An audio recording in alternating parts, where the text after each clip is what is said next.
So this is exactly the code that we had at the end of the first video. Now, how do we proceed from this?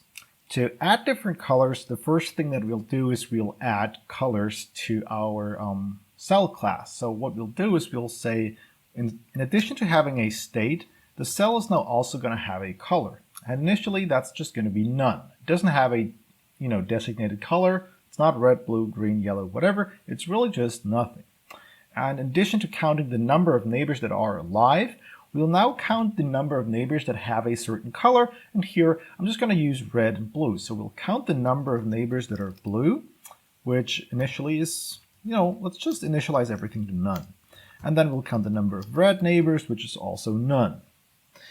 Now in the update function, what we got to do here is, well, we are counting the number of alive neighbors, and now we also got to count the number of neighbors that are blue, and the number that are red. So we got to change these values. So here, I'm not going to use color is equal to blue, and here we're using red. So that's really all that we have to do here.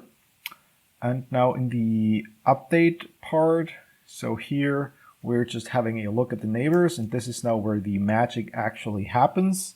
Here, well, if a cell is currently alive and it's now dying, we'll just set its color back to none. And if we are down here, that is where a dead cell now comes alive, we'll say if the number of blue neighbors is greater than the number of red neighbors. So here we'll say that blue dominates, and we'll set cell.color equal to blue. And if we are down here, cell.end red is greater cell.end blue. In that case, we'll say cell.color is equal to red. Now, yeah, we don't have to have an else statement here. We could also make this else, because we're only coming to life if there's 3 neighbors. So there's always going to be either a blue or a red majority. There's no case where there's just as many blue as there are red neighbors. Okay, so we could also turn this into a simple else statement. It doesn't really matter. Now, anyway, when showing our grid, where's that? That's right up here. Yeah, here, well, we can't use just black and white anymore, because now, well, there's different colors. That's sort of the point here. So if the cell is alive, we are not using 0, but we are asking another question. That is, if cell.color, if that is equal to blue, we'll paint it one way. So we'll say fill, and here, well, let's just make this 50-50. So that's the red value, that's the green value, and now we'll use a high number for the blue value. This will then make the cell be blue. And here, else if cell.color is equal to red. Now in that case, we are using 250 for the red value, and then 50 and 50 for green and blue. And I think that's really all that we got to do here, right? Let me just quickly check. I think this looks fine. We'll see this. We'll see in a minute. So when we're pressing a key, that's happening down here. So that's right down here. Is there anything that I have to take care of for that? Yeah. So let's use the left arrow. No. The left mouse key to make it one color, and the other one, the right hand side mouse key, the mouse button, to make it the other color. Does that make sense? I think it does. Anyway, if a mouse pressed, here we'll now say this is live, so we'll say if mouse button is equal to, and in processing you can just say left, and then you can do one thing. And else if the mouse button is equal to right, you can then do another thing. So if we are clicking the left mouse button, we'll use this, but instead of state, we'll say color. We'll make it blue. And conversely, if we are hitting the right mouse button, we'll then make it red. And then we're showing the grid, and I think that's it. That's all we have to do for, changing the original Conway's Game of Life into the immigration game. So let's run this. There's our world. So let's add a bunch of cells, and there we go. So they are now blue. And if I right-click this, I can disable it. And if I right-click onto an empty cell or a dead cell, it's now red. So there we go. We now have red and blue cells in here, and let's hit the space bar and see how this evolves. And there we go. We have a blue region up here and a red region over here, and now all of the red squares, all of the red cells have died, and now it's just dominated by blue. And this is essentially now the game that we had before, except that we are using a blue fill. So let's pause this, stop this, and run this again. So there we go. Let's try to have, is this the glider? Oh, geez. You can't click run up here even though you're running the game, right? So let's hit the space bar, and there we go. Okay, I'm just gonna have to quickly go to Wikipedia. So here's Wikipedia, and if we scroll down, examples of patterns, we can, there we go, this is the glider. So what does that look like? It's 2 diagonals and 3 at the bottom. So let's go back, and let's do that.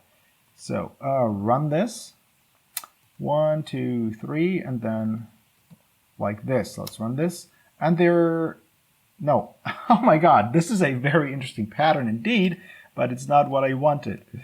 Run this, so 1, 2, and maybe just like this. Was it like that? No. Okay. There we go. That is the glider. It now glides down here. So let's pause this and add another glider of the other color. So let's run this, and there we go. So this one has now disappeared. Now they're colliding, and yeah, this is so cool. Anyway, let's play this one more time and have 2 gliders coming in from 2 different directions. Now let's see what happened. I don't know. Let's make this a red glider, and let's run this. And there we go. So now they're coming down, and they turned into solid blocks before they could meet. So let's place them more closely to one another. This is incorrect, actually. It has to look like this. So there we go. And let's run this, and now they're colliding. And yeah, anyway, you get the idea. We have just created the immigration game, 2 different colors, and they collide, and one can take over the other, and so on. Okay, nice. Let's move on to the next game, which is called the Rainbow Game of Life, even though it's pretty much grayscale color, I think. Okay, so I have just copy-pasted one more time the code that we had at the end of the first video, which was the base game. So if I run this, I can now create black and white cells. I can hit space, and then the game starts. This was a very poor choice of initial squares because the game immediately died out. There we go. This is a lot better. This is Conway's Game of Life. Now anyway, our goal is now to turn this into the rainbow version of the game, and it's called rainbow because colors in this game are allowed to mix. So in the immigration game, one color dominated the other. So you just check the number of neighbors, and then you said the majority determines the color of the new cell that is going to appear. Whereas in the rainbow version of the game, the colors now mix. Now, if you're using blue and red, you could then have some purple cell appearing. But here, I'm just going to do this a little bit more in a more simple fashion. So I'm just going to say there is black and white cells as in the original game. And if they collide, they're going to create a sort of grayish color, okay? So how do we do that? Well, what I'm going to do is I'm going to say that, where do we start? Let's go down here, or actually go back up here into the cell class itself. Because what we'll do is, similar to the immigration game, we'll first add a color. And here, I'm just going to set this to, I'm going to set this equal to a random choice between either 0 or 255. So it's either black or white. And now, let's go down here, get neighbors. That's exactly the same. Showing the grid, however, will be slightly different.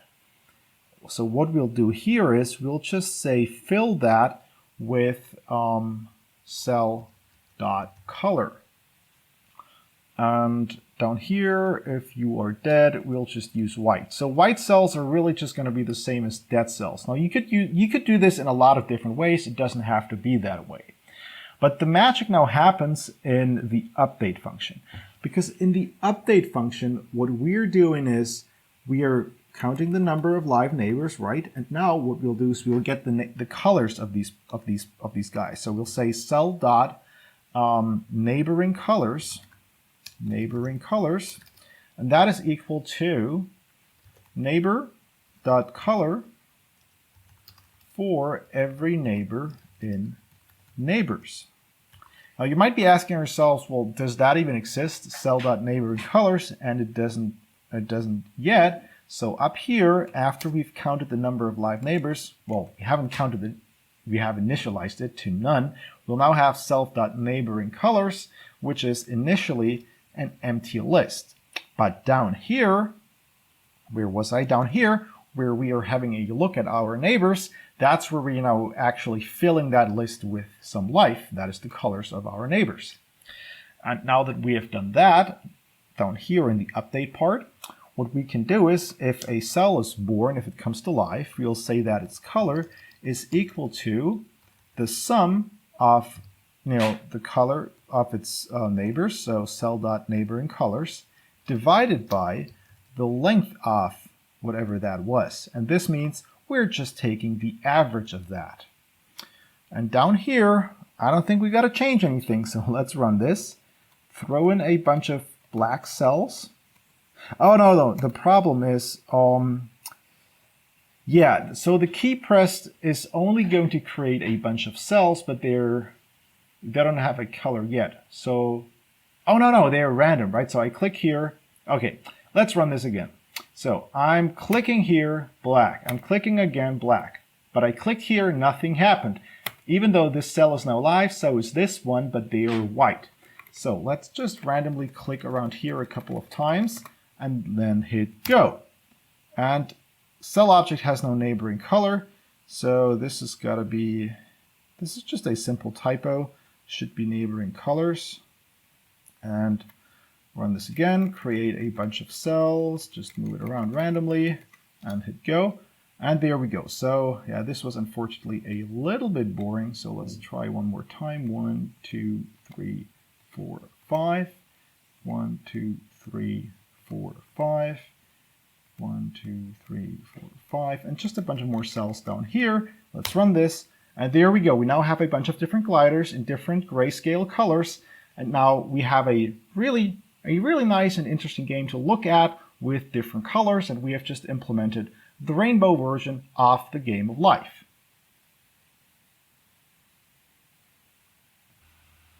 Okay, I have now copy-pasted one more time the code at the end of the original video, which was Conway's Game of Life in the basic version. We have black and white cells, and we can hit play, and then the game starts playing. Now, in the basic version of the game, we set that any live cell which has less than 2 or more than 3 neighbors will die in the next period.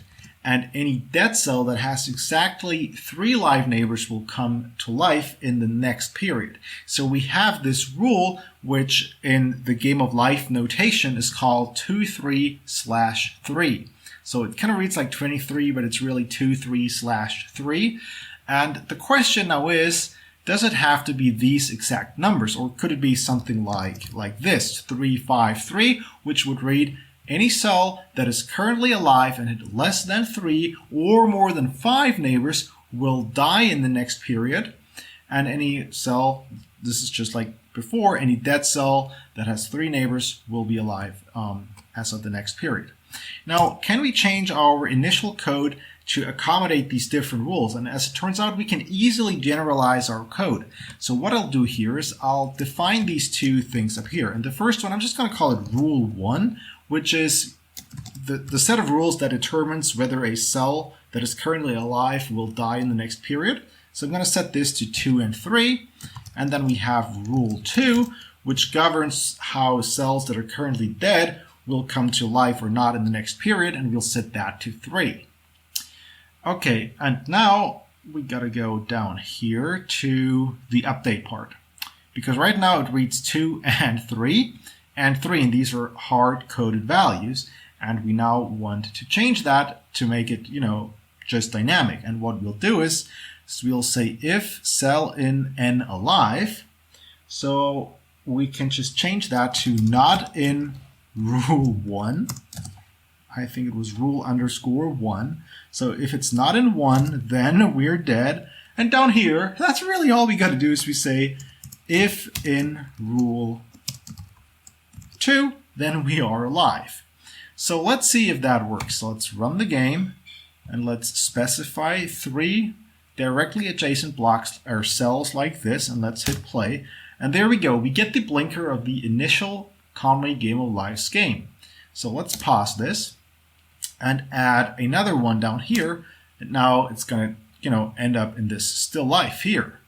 Now let's go back here and make this 3, 5, 3. So this is now a different set of rules, a different world in which we live in, and now the same setup, so 3 cells directly adjacent to another, should behave differently. And there we go. So you saw that the same thing, the same initial game, so to speak, in a different world played out differently. Because now, so this one here, it has only one neighbor, it's going to die. This one's going to die as well, and this one here has 2 neighbors, it is still going to die. And therefore, if we start the game, whoop, they're all gone. Now, anyway, let's play with this and explore a bunch of different structures. Let's run this. And okay, I guess it doesn't really make a lot of sense to play this at random because you wouldn't really be able to tell the difference. But if you go online and if you do some research, you will find a bunch of interesting patterns. And in the 353 world, an interesting pattern is the following. It's called the swimmer, I think. Not this.